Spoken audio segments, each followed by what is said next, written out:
31ના ચુસ્ત બંદોબસ્ત વચ્ચે અમદાવાદના વસ્ત્રાલમાં રાત્રિના સમયે ખૂની ખેલ ખેલાયો. ઘટના વસ્ત્રાલ સ્થિત રાધે ચેમ્બર્સની છે.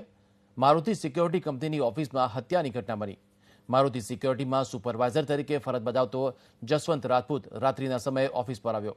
ત્યારે હાજર અર્પણ પાંડે અને સુનિલસિંહ ઠાકુર નામના શખ્સો સાથે પૈસાના મુદ્દે બોલાચાલી થઈ. બોલાચાલીમાં જ મામલો બીચક્યો અને બાદમાં અર્પણ પાંડે પોતાની લાયસન્સવાળી રિવોલ્વરમાંથી જસવંત રાજપૂત પર 6 રાઉન્ડ ફાયરિંગ કર્યું.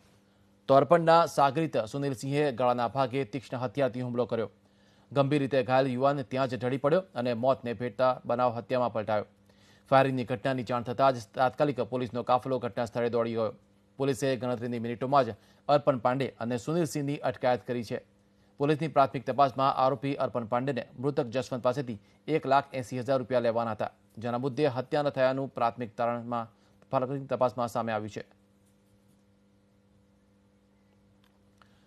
લાયસન્સવાળી રિવોલ્વરથી ફાયરિંગ કરવામાં આવ્યું હતું અને હત્યા નિપજાવી છે.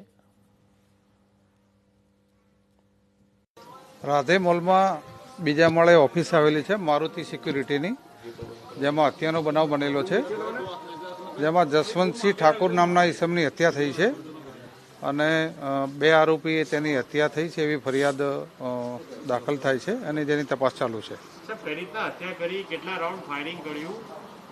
6 રાઉન્ડ ફાયરિંગ કરેલું છે અને ગળા ઉપર છરીના ઘા મારીને હત્યા કરવામાં આવી છે.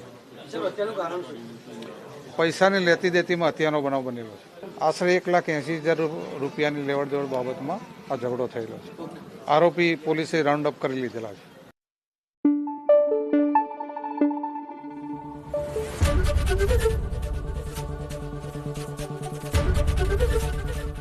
એબીપી અસ્મિતા, ગુજરાતની અસ્મિતા.